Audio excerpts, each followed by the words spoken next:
السلام علیکم ورحمۃ اللہ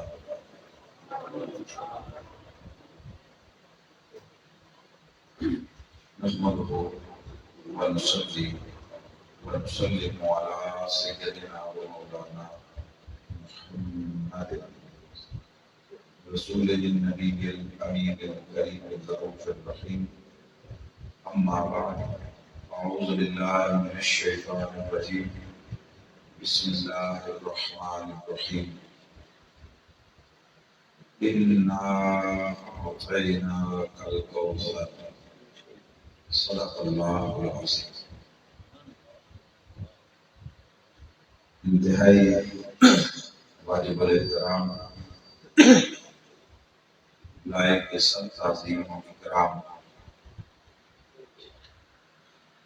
اہل فضل و حکمت ارباب علم و دانش حضرات جلیل القدر علماء کرام ثنا خانان گران قدر بانیان مجلس منتظمہ مسجد حاضہ مہمانان ذی وقار اور جملہ معزز و مکرم حاضرین و شرکائے مجلس، اللہ جل مجدہ کی توفیق و عنایت سے ہم سب اللہ کے گھر میں منعقدہ اس پاکیزہ مجلس میں حاضر اور جمع ہیں، جو محترم جہانگیر صاحب کے والدین کے ایصال ثواب کے لیے انعقاد پذیر ہے، اور عنوان گفتگو یا موضوع گفتگو وہ حضرت سیدہ کائنات سیدہ فاطمہ الزہرا سلام اللہ تعالی علیہا، آپ کی ذات اور شخصیت کو چنا گیا۔ اسی کی مناسبت سے چند ضروری چیزیں ہم سمجھنے کی کوشش کریں گے، اور سچ بات یہ ہے کہ اس تذکرے سے اپنے لیے فلاح دارین کا سامان کریں گے۔ عنوان گفتگو کے طور پر سورہ کوثر کی پہلی آیہ مبارکہ تلاوت کی گئی۔ ممکن ہے کہ بعض احباب کو یہ ذرا عجیب تر لگا کہ حضرت سیدہ کائنات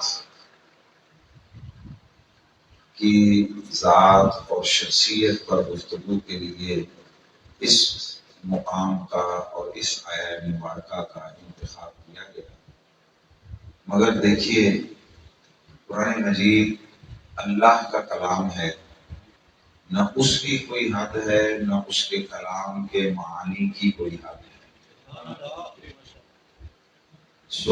آج 1450 برس گزر گئے، قرآن مجید کی بے شمار تفاسیر لکھی گئی، تراجم لکھے گئے، اس کے مفاہیم کو جاننے کے لیے لا تعداد کوششیں کی گئی، اور ہر ایک نے حسب حال معانی اور معارف کے ان سمندروں سے اپنی اپنی بساط کے مطابق جو کچھ ملا وہ انسانیت اور امت کے تک پہنچایا، مگر نہ یہ سلسلہ آج تک رکا ہے اور نہ قیامت تک رکے گا۔ جو بھی قرآن کی طرف رجوع کرے گا اسے قرآن کے دامن سے جھولیاں بھر کے خیرات ہمیشہ نصیب ہوتی رہے، کیونکہ یہ آفاقی، ابدی اور کائناتی مجموعہ ہدایت ہے اور سرچشمہ انقلاب ہے۔ اس کے ایک ایک کلمے کے ہزارہ معنی، جس طرح یہ آیہ مبارکہ اور یہ سورہ مبارکہ آقا علیہ السلام پر اللہ کے فضل و احسان کی اس صورت میں آئینہ دار ہے کہ اس کے ذریعے آقا کو عطا ہونے والے کثیر معجزات کا بھی ذکر ہے، کثیر شانوں کا بھی ذکر ہے، جو فرمایا انا اعطیناک الکوثر، کہ بے شک ہم نے آپ کو کوثر عطا فرما دیا۔ اب اس سے بہت سارے علماء نے اپنے اپنے فہم اور اپنی اپنی بصیرت کے مطابق معنی اخذ کیے ہیں۔ یعنی اس سے مراد کثرت معجزات بھی ہے، کثرت مقامات و مراتب بھی ہے، اس سے مراد کثرت امت بھی ہے، بہت ساری چیزیں ہیں۔ بس اسی طرح آج ہم اس ایک جدا رہنا زاویے سے اس کو سمجھنے کی کوشش کریں گے۔ عام طور پر یہی جانا اور سمجھا جاتا ہے کہ اس میں حضور نبی اکرم صلی اللہ علیہ وسلم کی قدر و منزلت اور آقا پر اللہ کے انعامات و احسانات کا بیان ہے، اور بے شک وہ ہے، مگر جس طرح یہ سورہ مبارکہ پوری کی پوری اور بالخصوص پہلی آیہ مبارکہ آقا علیہ السلام پر اللہ کی کرم نوازیوں کا بیان ہے اور حضور کی شانوں کا بیان ہے، اسی طرح براہ راست یہ آیہ مبارکہ وہ عظمت سیدہ کائنات اور دین میں اور خاص کر حضور کے لیے ان کی اہمیت اور عظمت کو اجاگر کرتی ہے۔ اس کے لیے ہمیں ذرا پس منظر اور شان نزول کو سمجھنا ہوگا۔ عام طور پر جو اس کا شان نزول بیان ہوتا ہے وہ یہ ہے کہ آقا علیہ السلام کے صاحبزادے حضرت ابراہیم رضی اللہ تعالی عنہ کا انتقال اور وصال ہو گیا، اور یہ آخری صاحبزادے تھے۔ اس سے پہلے بھی آقا علیہ السلام کے جو صاحبزادے تھے وہ دنیا سے چلے گئے، یہ آخری صاحبزادے۔ جب ان کا وصال اور انتقال ہوا تو کافروں نے اس پر اظہار مسرت کیا، خوشی منائی، اور ایک دوسرے کو کہنے لگے کہ اب فکر کی ضرورت نہیں ہے، پریشانی کی ضرورت نہیں ہے۔ آخری بیٹا تھا، چونکہ وہ بھی انتقال کر گیا، تو اب چونکہ بیٹا نہ رہا، نرینہ اولاد نہ رہی، تو اس لیے نسل اور اولاد آگے نہیں چلے گی، آگے نسل نہیں بڑھے گی، اور معاذ اللہ حضور کے لیے اس طرح کے الفاظ استعمال کیے کہ اب ان کی نسل منقطع ہو جائے گی، معاذ اللہ بے نام و نشان ہو جائیں گے، یہ باتیں کہی اور اس پر اطمینان کا اظہار کیا۔ اب جب انہوں نے ایسا کیا تو ہم رات بھی بات کر رہے تھے کہ اللہ رب العزت نے جب کبھی حضور نبی اکرم صلی اللہ علیہ وسلم کے لیے کسی دشمن، کسی کافر نے کوئی بات کہی تو رب ذوالجلال نے ہمیشہ خود اس کا جواب دیا۔ پہلے نبیوں کو جواب سکھاتا تھا، بتاتا تھا، اور وہ اپنی زبان سے اپنی قوم کو جواب دیتے تھے، مگر جب حضور علیہ الصلوۃ والتسلیم کی باری آئی تو اللہ نے اپنی سنت اور اپنے طریقہ کار کو بدل دیا اور فرمایا حبیب آپ کے ساتھ بھی ایسا ہوگا، یہ انسانی زندگی کا شیوا ہے۔ اہل باطل کبھی بھی حق بات کو ایکسپٹ اور گوارا نہیں کرتے، تہمتیں لگیں گی، الزامات لگیں گے، سب کچھ ہوگا، یہ آپ کے ساتھ بھی ہوگا جو پہلے نبیوں کے ساتھ ہوتا رہا، مگر پہلے یوں کرتا تھا میں کہ ان کو جواب سکھاتا تھا، وہ خود اپنی قوم کو وہ جواب دیتے تھے۔ آپ پر جب آپ کے ساتھ جب ایسا ہوگا تو اب طریقہ بدل رہا ہوں، آپ کو جواب نہیں سکھاؤں گا اور آپ کو نہیں کہوں گا کہ جواب دیں، آپ کو جو کام میں نے سونپا ہے آپ میرے کام میں لگے رہیں، جو بدبخت تہمت لگائیں، الزام لگائیں، زبان درازی کریں اور کوئی بات کرے، ان کو میں خود دیکھ لوں گا، ان کا جواب خود دوں گا۔ اور قرآن مجید گواہ ہے کہ اللہ رب العزت نے پوری حیات ظاہری میں اپنے محبوب کو ایک جگہ پر بھی خود اپنا دفاع نہیں کرنے دیا، اس نے ہمیشہ اپنے محبوب کا دفاع خود فرمایا، حتیٰ کہ اس نے جسمانی طور پر بھی آقا کے لیے فرمایا واللہ یعصمک من الناس، حبیب آپ کا رب میں تجھے دشمنوں سے بچاؤں گا۔ گویا وہ رب ہو کر، مسجود مصطفیٰ ہو کر اور معبود مصطفیٰ ہو کر حضور کا محافظ بن گیا، حضور کا محافظ بن گیا۔ تو ہر جگہ پر اللہ نے جوابات خود دیے، یہاں بھی ایسا ہی معاملہ ہے۔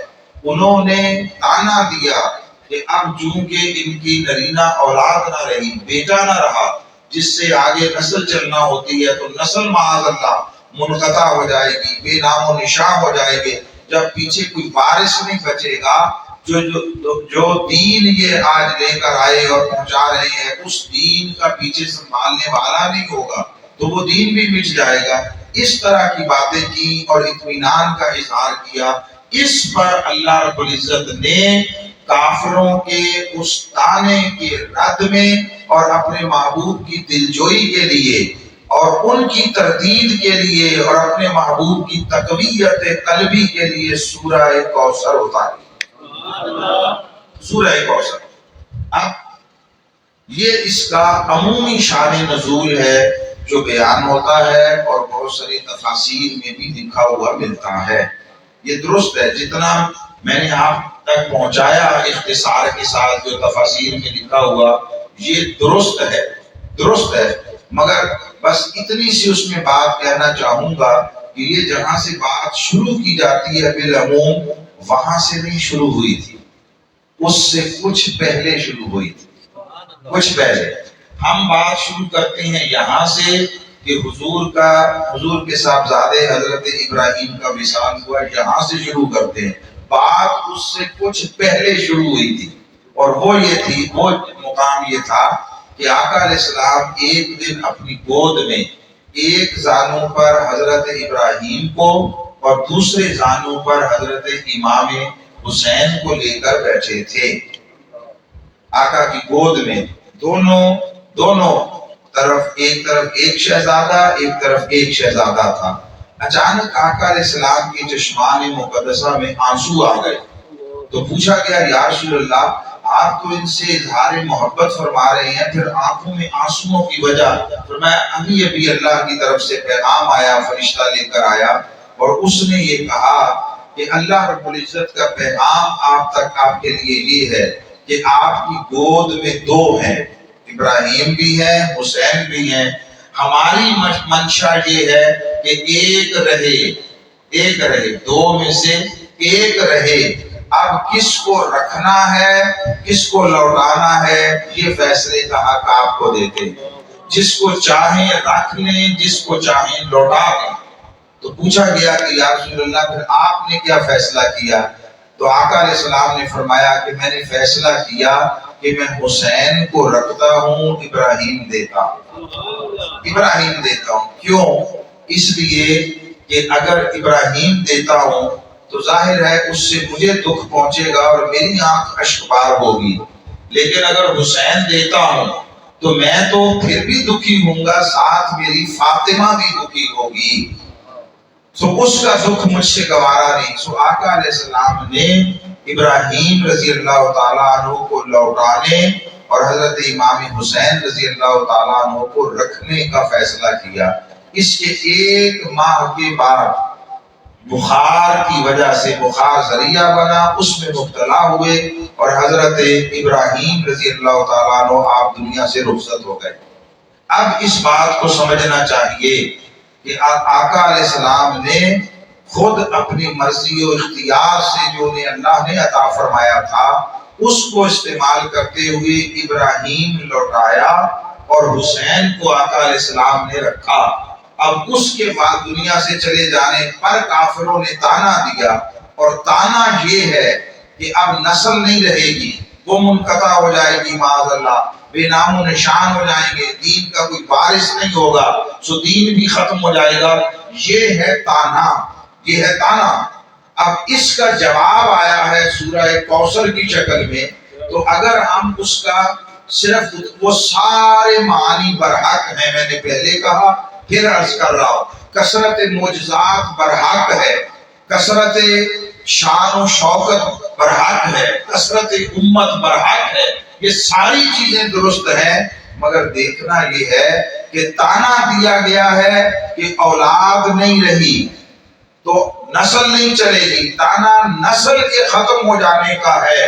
اس کے جواب میں اللہ اپنے محبوب کی دلجوئی چاہتا ہے، تو اس میں کثرت معجزات اپنی جگہ اہم ہے، مگر کثرت معجزات سے کیا کافروں کے اس کہانی کا رد ہو جائے گا اور ان کی زبانیں بند ہو جائیں گی اور وہ خاموش ہو جائیں گے، اور محبوب مکرم صلی اللہ علیہ وسلم کو وہ اطمینان جو اولاد اور نسل کے ہونے سے ہوتا ہے، کیا کثرت معجزات اس اطمینان کا باعث بن سکے گی؟ انسانی طبیعت اور نفسیات کہتی ہے ایسا کبھی نہیں ہوگا۔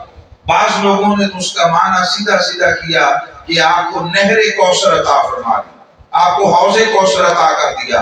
حوض کوثر بھی فضیلت کی بات ہے، نہر کوثر بھی فضیلت کی بات ہے، مگر میرا سوال تو وہیں پر کھڑا ہے کہ انہوں نے تانا یہ دیا ہے کہ نسل نہیں رہے گی، اور جواب میں اللہ فرمائے حبیب ہم نے آپ کو حوض کوثر دے دیا ہے، آپ کو نہر کوثر دے دی ہے، بڑے کثرت سے معجزات دیے، آپ کی امت بڑی کثرت سے ہوگی۔ یہ اس کا نہ جواب ہے نہ کافروں کے تانے کا رد بنتا ہے۔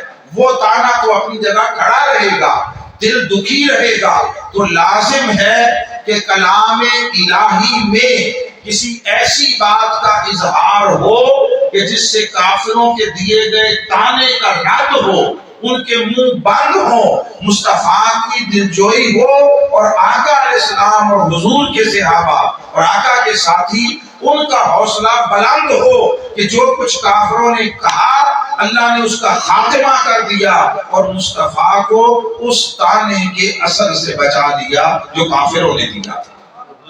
یہ بات اگر نہ ہو تو پھر کلام اور اس کا شان نزول اور وہ سارے حالات واقعات آپس میں جڑتے نہیں ہیں، اور اللہ کی بات بے جوڑ ہو نہیں سکتی، بے جوڑ ہو نہیں سکتی۔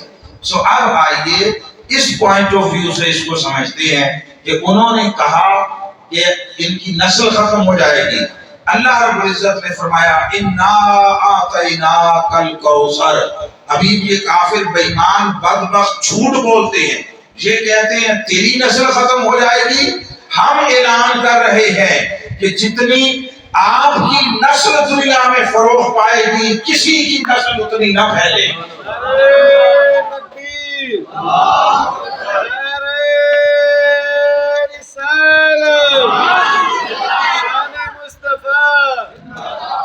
بات اسی محل پر رہے اور بات اسی مقام پر رہے تو جڑتی ہے۔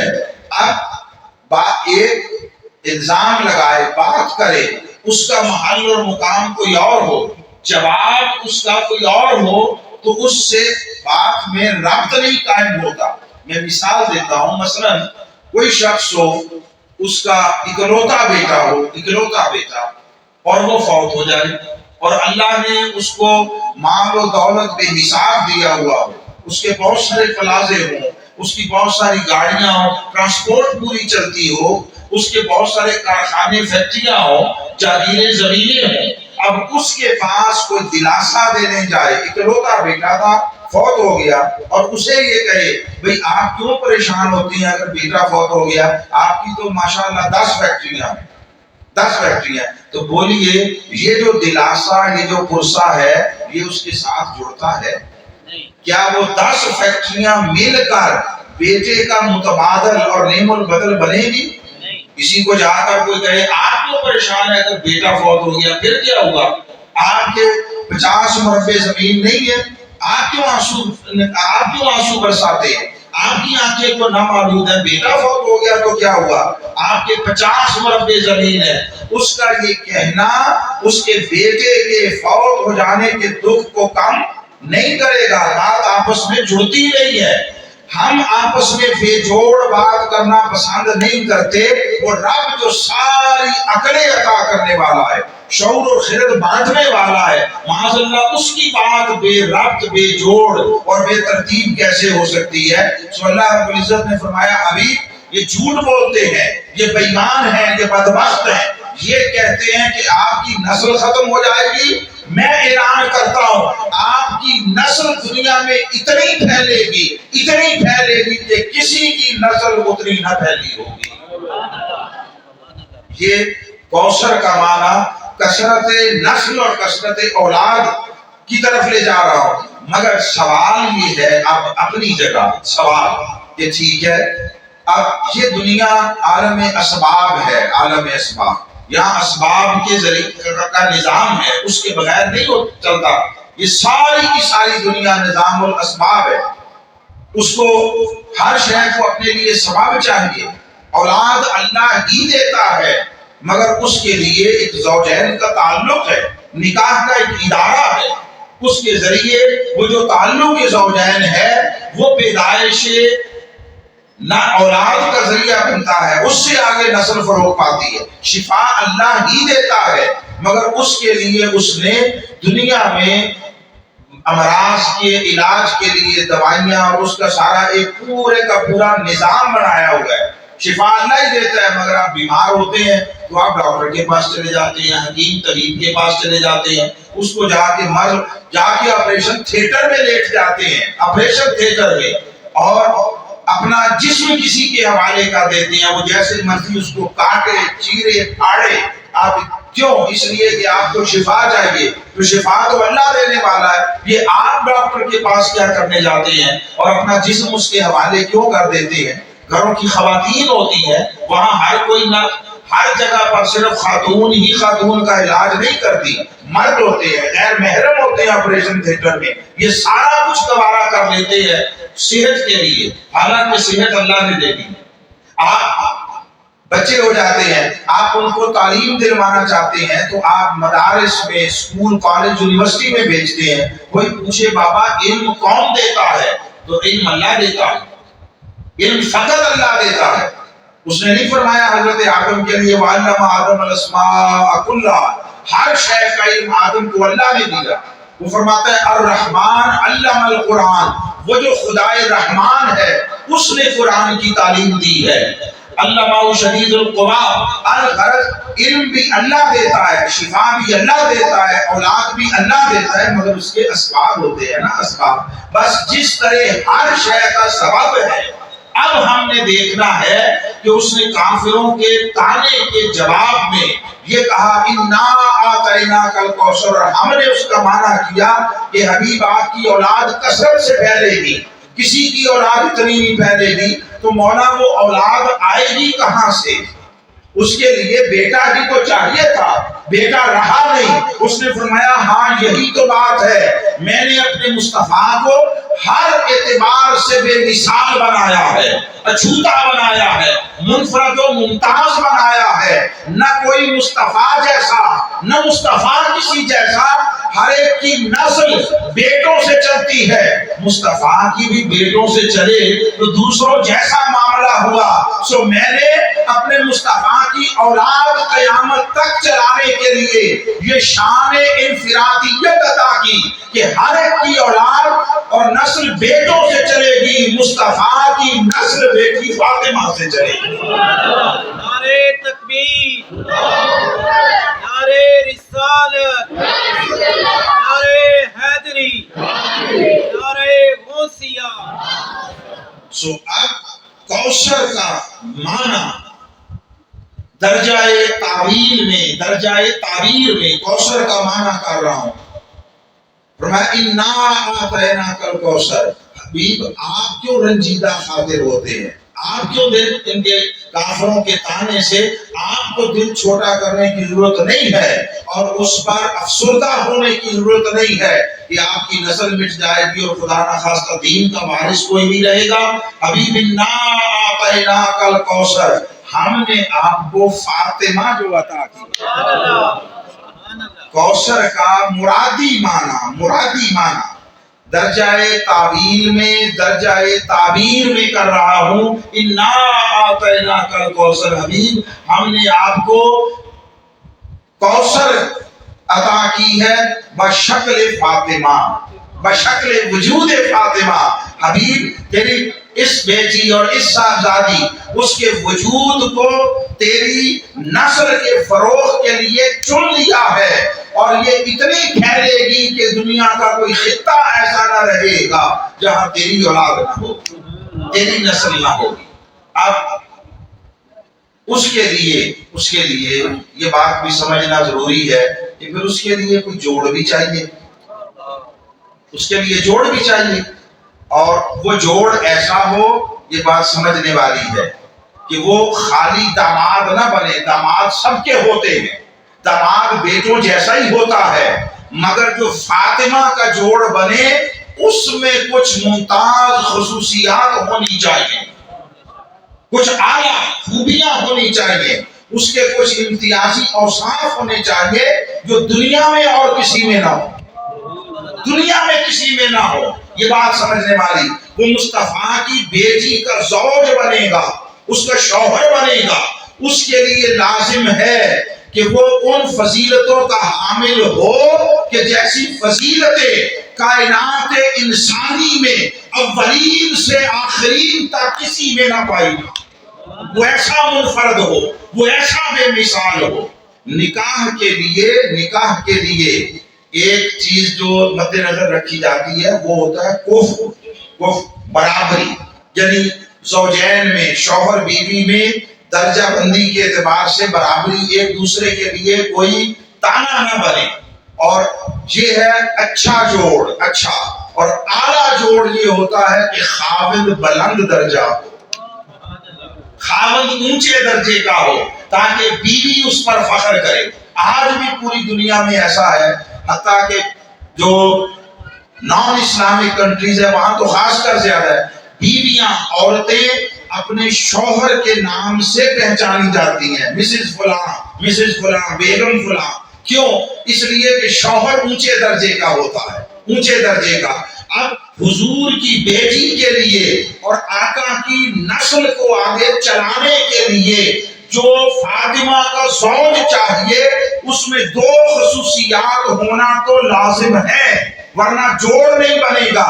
ایک کہ اس کا مرتبہ ایسا ہو کہ فاطمہ جو خاتم النبیین کی بیٹی ہے، اس کی بیوی بنے تو اس پر فخر کرے۔ خاتم النبیین ہے، خالی نبی نہیں ہے، خاتم النبیین کی بیٹی ہے، وہ جس کی زوجہ بنے، وہ زوج، وہ شوہر ایسا ہو کہ حضور کی بیٹی ہو کر بھی اس کی بیوی ہونے پر فخر کرے۔ ایک یہ خصوصیت ضروری ہے۔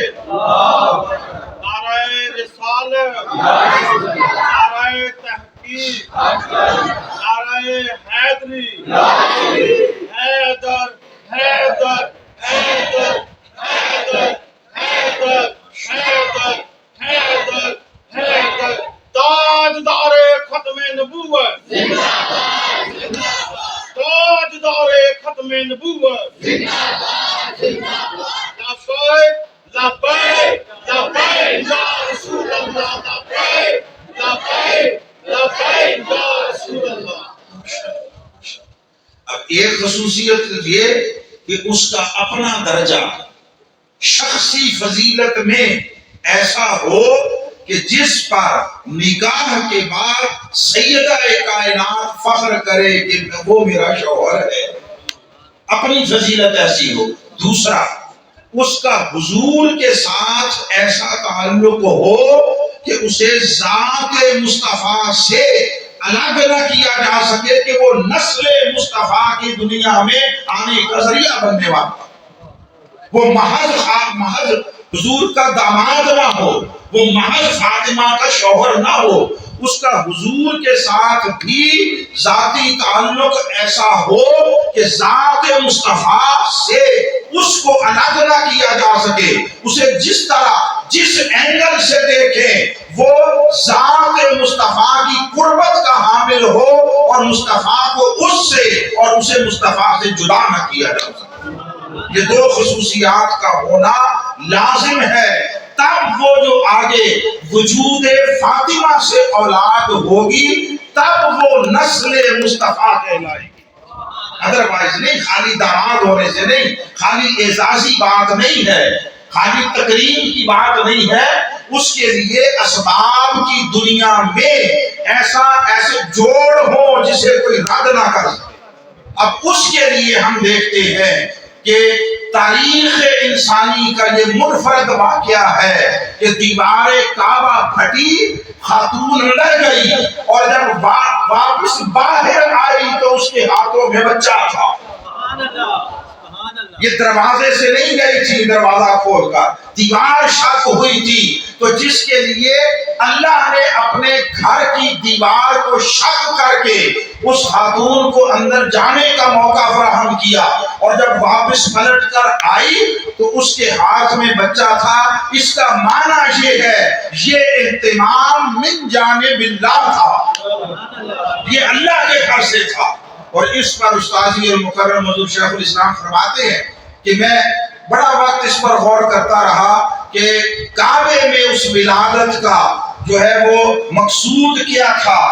کتابوں میں نہ ملی بات، مگر اللہ رب العزت نے ان محترم نسبتوں کے صدقے یہ بات عطا کی ڈالی، اور وہ تب سمجھ آئی جب ان کے نکاح کا وقت آیا کہ اب یہ مصطفیٰ کی بیٹی ہے، اس سے اولاد مصطفیٰ کو چلنا ہے، تو اس کا زوج ہو جو ذاتی فضیلت میں درجے میں اونچا ہو، جس پر فاطمہ فخر کرے، وہ کس کا بیٹا ہوگا؟ اب تو حضور کے آنے کے بعد کسی نبی نے بھی نہیں آنا، نہ حضور کی موجودگی میں نہ بعد میں، تو نبوت کا دروازہ تو ہو گیا بند۔ اگر کوئی نبی بھی ہوتا حضور کے دور میں تو تب بھی درجہ برابری کا ہوتا، ختم نبوت نہ بھی ہوتی تو درجہ برابری کا ہوتا، وہاں برابر کا نہیں چاہیے، بلند تر چاہیے۔ فرمایا حبیب تجھے خاتم النبیین بنا دیا، نبی نے بھی کسی نے نہیں آنا، تیری بیٹی کے لیے جوڑ ایسا بنائیں گے جس پر فخر کرے گی۔ مولا وہ جوڑ آئے گا کہاں سے؟ مصطفیٰ سے اوپر تو فقط تو ہے اور تیرا کوئی بیٹا نہیں۔ اس نے فرمایا ہاں میرا کوئی بیٹا نہیں، مگر تم میری حکمتوں کو جانتے نہیں ہو، سمجھتے نہیں ہو۔ جب نکاح فاطمہ کا وقت آیا، چشم فلک نے دیکھا، تاریخ انسانیت نے دیکھا، اور عالم افلاک نے دیکھا کہ دلہن اگر مصطفیٰ کے گھر کی تھی تو دولہا خدا کے گھر کا تھا۔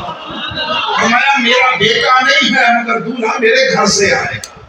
وہ جو مولود کعبہ ہونے کا اعزاز ہے، یہ اٹ سیلف حضرت مولا علی شیر خدا کی وہ فضیلت ہے جس پر سیدہ کائنات بھی فخر کرتی ہے۔ تو ایک فضیلت جو ضروری تھی وہ فاطمہ، آپ اندازہ کر لیجئے سیدہ کائنات کے جوڑ کے لیے اس نے کیا کیا اہتمام کیے، اس نے کیا کیا اہتمام۔ اب آقا علیہ السلام کی ذات کے ساتھ اس کا تعلق ایسا ہو کہ اسے مصطفیٰ سے جدا نہ کیا جا سکے، مصطفیٰ کو اس سے جدا نہ کیا جا سکے، اس کے لیے بہت ساری احادیث ہیں، بہت ساری۔ میں ان میں سے 3 یا 4 صرف نمونے کے طور پر لے رہا ہوں آج کے مضمون کے لیے، کہ آقا علیہ السلام نے فرمایا ہر انسان کا ایک شجر تخلیق ہے۔ شجر تخلیق یعنی معنی یہ ہے کہ یہ جو ہمارے مادی بشری خاکی وجود ہے یہ علامتی ہے۔ ہر انسان کے پیچھے عالم امر میں ایک درخت ہے، ایک شجر ہے جو اس کی اصل ہے، وہ ہے حقیقت۔ تو فرمایا ہر انسان کا ایک شجر تخلیق ہے اور وہ جدا جدا ہے۔ تو جتنے انسان اتنے اشجار تخلیق۔ فرمایا ہر ایک کا شجر تخلیق جدا جدا ہے، مگر میرا اور علی کا شجر تخلیق ایک ہے۔ ہمارا اوریجن ایک ہے، ہمارا مصدر ایک ہے، ہماری اصل ایک ہے۔ اور اس کا معنی یہ ہوا کہ پھر جن جن پیشانیوں، پشتوں، بطنوں سے نور مصطفیٰ آیا ہے، انہی پیشانیوں، پشتوں اور بطنوں سے نور مرتضیٰ آیا۔ پھر یہ آدم سے لے کر حضرت عبد المطلب تک یہ سفر اکٹھے رہا ہے، اکٹھے۔ یہاں سے آ کر صرف اللہ رب العزت نے اس حکمت کے باعث کہ اسے زوج فاطمہ بننا ہے، اس کے لیے پھر حضرت عبد المطلب کے بعد ایک کا نور منتقل ہوا حضرت عبداللہ کی طرف اور دوسرے کا نور منتقل ہوا حضرت ابو طالب کی طرف، حضرت ابو طالب۔ تو آقا علیہ السلام نے فرمایا میرا اور علی کا شجر تخلیق ایک ہے۔ پھر حسنین کریمین کے لیے بعد میں فرمایا مولا علی شیر خدا کے لیے پہلے فرمایا علی انت منی و انا منکا، علی تو مجھ سے ہے میں تجھ سے ہوں۔ اب اس کا کیا معنی ہے کہ اب حضرت مولا علی شیر خدا حضور کے زیر تربیت رہے سب کچھ، یعنی اس میں جو کمالات ہیں وہ میری تربیت کا نتیجہ ہے، تربیت مصطفیٰ کا شاہکار تھی مولا علی شیر خدا کی ذات۔ اور علی میں تجھ سے ہوں، اس کا معنی یہ ہے کہ میرے سارے کمالات تجھ سے ظاہر ہے اور تیری اولاد در حقیقت میری نسل ہے۔ آقا علیہ السلام نے فرمایا ہر ایک کی نسل اور اولاد اس کی پشت میں ہوتی ہے۔ یہ حدیث پاک حضور نے فرمایا مگر اللہ نے میری اولاد پشت علی میں رکھ دی ہے، پشت علی میں رکھ دی ہے۔ اور پھر فرمایا کہ ہر عورت کی جو اولاد اور بچے ہوتے ہیں وہ اس کے خاوند اور اس سسرال کے خاندان کی طرف منسوب ہوتے ہیں، مگر اولاد فاطمہ آقا علیہ السلام نے فرمایا ان کا اسوہ بھی میں ہوں، ان کا ولی بھی میں ہوں، ان کا وارث بھی میں ہوں۔ مولا علی شیر خدا کو آقا علیہ السلام کے ساتھ وہ قربت نصیب ہوئی، وہ اللہ نے قربت عطا کی کہ ایک موقع پر آقا علیہ السلام نے مولا علی شیر خدا کے کندھے پر ہاتھ رکھا اور ایک جگہ پر کھڑے کھڑے آقا نے کچھ جملے کہے، فرمایا اور ہر جملے کے ساتھ یا علی کہا ہے، ہر جملے کے ساتھ فرمایا یا علی جسموں کا جسمی، یا علی لحموں کا لحمی، یا علی دموں کا دمی، یا علی نفسوں کا نفسی، یا علی روحوں کا روحی۔ الغرض ایک جگہ پر کھڑے ہو کر مصطفیٰ نے 6 جملے ارشاد فرمائے اور 6 کے ساتھ جدا جدا یا علی کہا، یا علی کہا۔ یہ میں اہل تشیع کی کتب حدیث یا روایات کی بات نہیں کر رہا، میں اہل سنت کی بات کر رہا ہوں، اہل سنت کی۔ اور یہ تو وہ حدیث پاک ہے جس کو تاجدار گولڑا سیدنا پیر مہر علی شاہ صاحب نے اپنے کلام میں نظم کیا، اپنے نظم میں وہ یہ کہتے ہیں حب نبی ہے مہر علی اور مہر علی ہے حب نبی۔ یا مہر علی اپنا نام نہیں لے رہے، یہ حضرت مولا علی شیر خدا کی طرف کہ نبی کی محبت علی کی محبت ہے اور علی کی محبت نبی کی محبت ہے۔ لحموں کا لحمی جسموں کا جسمی کچھ فرق نہیں مابین بھیا، یہ حضرت تاجدار گولڑا کا کلام ہے۔ لحموں کا لحمی جسموں کا جسمی کچھ فرق نہیں مابین بھیا۔ آپ اندازہ تو کریں کہ خالی اس پر بھی اکتفا نہیں کیا کہ علی تو مجھ سے اور میں تجھ سے ہوں، ایک ایک چیز کو مینشن کیا، علی تیرا گوشت میرا گوشت ہے، تیرا جسم میرا جسم ہے، تیری روح میری روح ہے، تیرا خون میرا خون ہے، تیرا نفس میرا نفس ہے۔ ارے علی کی وجود کی کون سی ایسی شے چھوڑی جسے مصطفیٰ نے اپنا قرار نہ دیا ہو؟ وہ وحدت حکمی عطا فرمائی، وہ قربت کاملہ عطا فرمائی کہ کوئی علی کو مصطفیٰ سے جدا کر کے نہ دیکھ سکے۔ اس لیے جب شب معراج گئے ہجرت کے لیے تو مولا علی شیر خدا کو اپنے بستر پر لٹا کر پیچھے چھوڑ کر گئے۔ کس لیے چھوڑ کر گئے آپ جانتے ہیں، امانتیں واپس کر لیں۔ اس کے لیے چھوڑ کر گئے کہ امانتیں دے کر آ جانا۔ سوال یہ ہے کہ امانتیں کوئی اور نہیں دے سکتا تھا؟ کوئی اور نہیں دے سکتا تھا؟ حضور کا ہر صحابی امین تھا، عدول تھا، جس کو بھی دیتے امانتیں پہنچ جاتی۔ علی کا انتخاب کیوں کیا؟ کسی اور کو دیتے امانتیں پہنچ جاتی، مگر کہنے والا کہتا لینے والا ہاتھ اور تھا، دینے والا ہاتھ اور ہے۔ تو یہ کہتا کہ دینے والے ہاتھ جدا تھے، علی تم دے کر آؤ، اگر تمہارا گوشت میرا گوشت، تمہارا خون میرا خون، تمہارا جسم میرا جسم ہے تو پھر تیرا ہاتھ میرا ہاتھ ہونے میں فرق کیا رہ جاتا ہے؟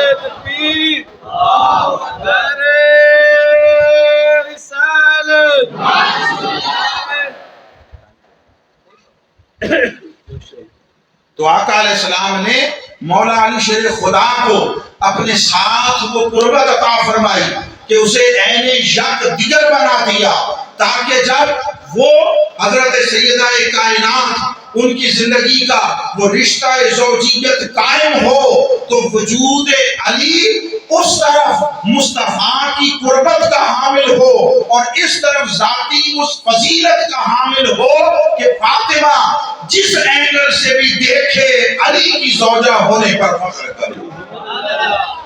یہ سارا اہتمام حضرت سیدہ کائنات کے لیے تھا۔ یہ بات سمجھیے میرا جملہ، یہ سارا اہتمام حضرت سیدہ کائنات کے لیے تھا۔ اور اس بات کو بھی سمجھ لیں کہ جو سادات ہیں، سادات، میں پھر واپس ایک دو احادیث کی طرف آؤں گا جو تکریم فاطمہ میں ہیں، مگر یہ بات سمجھ لیں جو سادات ہمارے ہاں جنہیں سید کہا جاتا ہے، وہ سادات اولاد علی کو نہیں کہتے، اولاد فاطمہ کو کہتے۔ سید اولاد علی نہیں ہے، اولاد فاطمہ۔ ممکن ہے بعض لوگوں کو تھوڑا سا اس سے کوئی اشکال ہو۔ دیکھیے حضرت سیدہ کائنات کے وصال کے بعد مولا علی شیر خدا نے اور نکاح بھی کیے، ان سے بھی اولاد ہوئی۔ وہ اس اولاد میں سے بھی لوگ جو ہے وہ کربلا میں فوت شہید ہوئے ہیں صاحب۔ وہ جو حضرت سیدہ کائنات کے بعد دیگر ازواج سے مولا علی شیر خدا کی اولاد ہے، وہ سید نہیں ہے، وہ علوی ہیں، علوی۔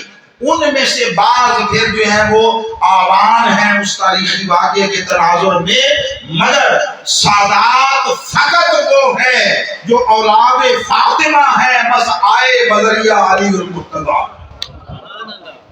وہ فضیلت اس کا باعث حضرت سیدہ کائنات۔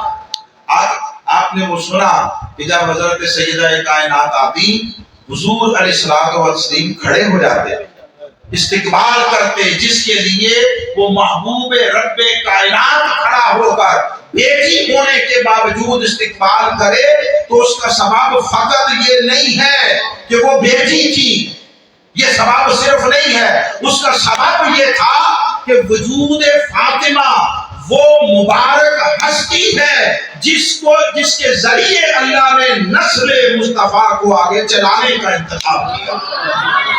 وہ حضور کے نسل کی امین ہونے کے باعث آقا علیہ السلام کے لیے اتنی محترم تھی اور اتنی معظم تھی کہ جب بھی صحابی حضور کی بارگاہ میں آتے، آپ کثرت سے سنتے ہیں، ساری زندگی آپ نے سنا، تو صحابہ آ کر عرض کرتے کہ فدا کا ابی و امی یا رسول اللہ، یا رسول اللہ میرے ماں باپ آپ پر قربان جائیں۔ ہر صحابی کہتا، یہ ان کا کہنے آقا علیہ السلام کی بارگاہ میں اظہار ادب بھی ہوتا، حضور کی تکریم کا اظہار ہوتا، مگر تاریخ انسانیت دنگ رہ گئی جب لوگوں نے سنا، چشم فلک نے دیکھا کہ جب حضرت سیدہ کائنات آئی تو تاجدار کائنات صلی اللہ علیہ وسلم نے کھڑے ہو کر فرمایا فدا کے ابی و امی یا فاطمہ، اے فاطمہ میرے ماں باپ تجھ پر قربان۔ جس کو کل کائنات انسانیت جس کے قدموں میں اپنے ماں باپ قربان ہونے کا اظہار کرتے رہے، وہ جس کے لیے کہے کہ فاطمہ میرے ماں باپ تجھ پر قربان، اس کی عظمتوں کا عالم کیا ہو۔ پھر آقا علیہ السلام کا ہاتھ چومتے اور ہاتھ چوم کر اپنی جگہ پر اپنی مسند پر بٹھاتے، اس چادر پر بٹھاتے جہاں خود بیٹھے ہوتے۔ یہ فقط بیٹی کی تکریم و تعظیم نہ تھی، اس کا سبب فقط یہ تھا کہ حضرت سیدہ کائنات نسل مصطفیٰ کے فروغ کا چشمہ تھی، یہ اس کا مصدر اور اوریجن تھی۔ پھر جب تاجدار کائنات صلی اللہ علیہ وسلم کے ہاں صاحبزادے ہوئے تو آپ نے دیکھا کہ آقا علیہ السلام نے ان کے نام خود رکھے۔ حضرت مولا علی شیر خدا نے بھی نام رکھا۔ جب پہلے صاحبزادے ہوئے حضرت امام حسن، حضور تشریف لے گئے، فرمایا علی کیا نام رکھا؟ تو انہوں نے کہا میں نے اس کا نام رکھا حرب، حارب حرب، جنگ کو کہتے ہیں، اور محاورے میں حرب جس کا معنی ہوتا ہے جنگجو، دلیر، بہادر، شجاع، لڑنے والا۔ اس دور میں یہ نام ہر دور میں ایسا ہوتا ہے، مگر نام بھی خصوصیات اور فضیلتوں کا باعث ہوتے تھے۔ آقا علیہ السلام نے دیکھا، فرمایا لا بل ہوا حسن، نہیں اس کا نام حسن ہے۔ پھر دوسرے صاحبزادے ہوئے، پھر گئے، علی کیا نام رکھا؟ اور نے کہا اس کا نام حرب رکھا ہے۔ آقا نے فرمایا نہیں، لا بل ہوا حسین، یہ حسین ہے۔ اب یہ جو حسن و حسین ہے، اس میں ایک نقطہ عرض کر کے پھر واپس اس ایک حدیث کی طرف آتا ہوں اور اس پر اختتام کر دیں گے انشاءاللہ، کہ آقا علیہ السلام نے حسن اور حسین نام رکھے۔ حسن اور حسین، ان دونوں کا مادہ حسنا ہے، حسنا۔ اور حسنا عربی لغت میں اس کا ایک معنی یہ ہے کہ سب سے بہترین انجام۔ حسنا سب سے بہترین، حسین انجام۔ اب انسانی زندگی کا سب سے بہترین انجام شہادت ہے، شہادت ہے۔ وقت ہوتا میں اس پہ بہت ساری تفصیل سے بات کرتا، اس وقت نہیں کر رہا، میں سادہ تاکہ ہر ایک کے لیے آسان فہم رہے۔ حسنا، حسن کی بھی اصل ہے، حسین کی بھی اصل ہے، اور حسنا کا ایک معنی ہے بہترین انجام۔ اور انسانی زندگی کا سب سے بہترین انجام وہ شہادت ہے۔ گویا مصطفیٰ نے ان ناموں کے ذریعے ان شہزادوں کے دنیا سے جانے کے لیے انجام شہادت کی خبر دی۔ فرمایا لوگوں کو بعد میں پتا چلے گا، اور اس میں ایک میری اپنی فائنڈنگ ہے، اپنی، اور وہ یہ ہے کہ اللہ رب العزت نے قرآن مجید میں ایک دعا جو ہے وہ تعلیم کی ہے، اور ہم سب وہ دعا مانگتے ہیں، بچے بھی مانگتے ہیں، اور وہ ہے ربنا آتنا فی الدنیا حسنہ وفی الآخرۃ حسنہ وقنا عذاب۔ مولا ہمیں دنیا میں بھی حسنہ عطا فرما، آخرت میں بھی حسنہ عطا فرما۔ اب حسن، حسین، حسنہ، حسنہ، ان سب کا مادہ ایک ہے، مادہ ایک ہے۔ وہ جو معنی کے اعتبار سے مفہوم میں مطابقت و مماثلت ہے، یکسانیت ہے، وہ بھی اپنی جگہ قائم۔ میں اس کا تعبیر کے درجے میں معنی کر رہا ہوں، تعبیر، اور یہ با انداز ذوق ہے، بزاویہ ذوق ہے۔ اس کو کوئی قبول کر لے ٹھیک، نہ قبول کرے تو کسی پر کوئی فرق نہیں پڑتا۔ یہ چونکہ میری فائنڈنگ ہے یا میرا استدلال ہے، استدلال تو استدلال کو کوئی رد کر دے تو ایمان پر کوئی فرق نہیں پڑتا۔ ہمارے ہاں یہ بھی بڑا پرابلم ہے، یہ بھی ہے۔ جس کو منصب پر بٹھا دو وہ کہتا ہے اور کچھ مانو نہ مانو، سب سے پہلے مجھے مانو اور میری مانو، اور میری نہیں مانو گے تو دین سے نکال دوں گا۔ جیسے دین اللہ نے کسی کو ٹھیکے پہ دے دیا ہے، دین کے مالک فقط خدا اور مصطفیٰ ہے، بس باقی کوئی نہیں ہے۔ اس کا معنی کرنے لگا ہوں جو ربنا آتنا فی الدنیا حسنہ وفی الآخرۃ حسنہ، وہ یہ کر رہا ہوں کہ مولا ہمیں دنیا میں بھی حسینی رکھ، آخرت میں بھی حسینی رکھ، دنیا و آخرت میں ہمیں نسبت حسینی عطا فرما، حسنہ کی شکل میں، اس لیے کہ جنت کے سردار حسن و حسین ہے۔ جنت میں جائے گا وہی جو حسن و حسین کی سرداری کو قبول کرے گا، جو ان کی امامت کو قبول کرے گا۔ خدا کی جنت، خدا کی جنت یہ اسی کی عطا سے زبان مصطفیٰ کے اعلان کے مطابق، ارے یہ حسن و حسین کی مملکت ہے، یہ حسن و حسین کی سلطنت ہے، یہ حسن و حسین کی ریاست ہے۔ جو اس ریاست میں جانا چاہے لازم ہے کہ ان کی حکومت کو تسلیم کرے، ان کی حکومت کو۔ سو اس دنیا میں بھی حسنی حسینی نسبت کے سوا گزارا نہیں ہے۔ مصطفیٰ نے فرمایا کہ جس نے حسن و حسین سے محبت کی اس نے مجھ سے محبت کی، جس نے مجھ سے محبت کی اس نے اللہ سے محبت کی، اور جو اللہ سے محبت کرتا ہے اللہ اسے جنت میں داخل کرتے ہیں۔ شروع ہوتا ہے سفر محبت حسنین سے۔ محبت حسنین ذریعہ و ضمانت ہے محبت مصطفیٰ کی، محبت مصطفیٰ ذریعہ و ضمانت ہے محبت خدا کی، اور محبت خدا ذریعہ و ضمانت ہے دخول جنت کی۔ اس کا معنی یہ ہے لوگوں، یہاں جنت میں جانا چاہتے ہو تو حسن و حسین کی محبت کا دامن تھام لو، یہ تمہیں اگلے دو واسطوں سے گزار کر اپنی سلطنت میں لے جائیں گے۔ اپنی سلطنت میں، اور فرمایا جو حسن و حسین سے بغض رکھے اس نے میرے ساتھ بغض رکھا، اور جو میرے ساتھ بغض رکھے اس نے اللہ کے ساتھ بغض رکھا، اور جو اللہ کے ساتھ بغض رکھتا ہے اللہ اسے دوزخ میں ڈال دیتا۔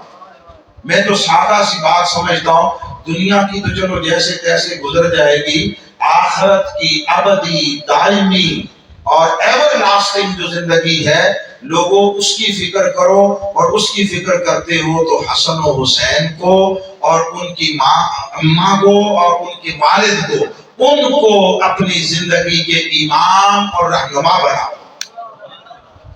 آقا علیہ السلام نے حضرت سیدہ کائنات سے مخاطب ہو کر ارشاد فرمایا، اے فاطمہ تیری رضا سے اللہ راضی ہوتا ہے، حدیث پاک، تیری رضا سے اللہ راضی ہوتا ہے اور تیری ناراضگی سے اللہ ناراض ہوتا ہے۔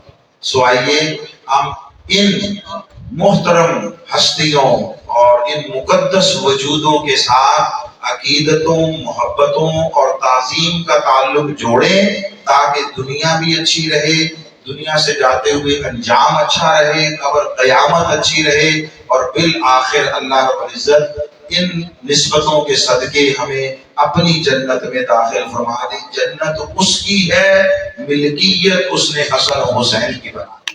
اللہ رب العزت ہم سب پر کرم فرمائے، اور محترم جہانگیر صاحب کے والدین، اللہ رب العزت ان کی بخشش و مغفرت اور بلندی درجات عطا فرمائے، اور انہیں قبر میں بھی ان نسبتوں کا فیض نصیب فرمائے۔ وما علینا الا البلاغ المبین۔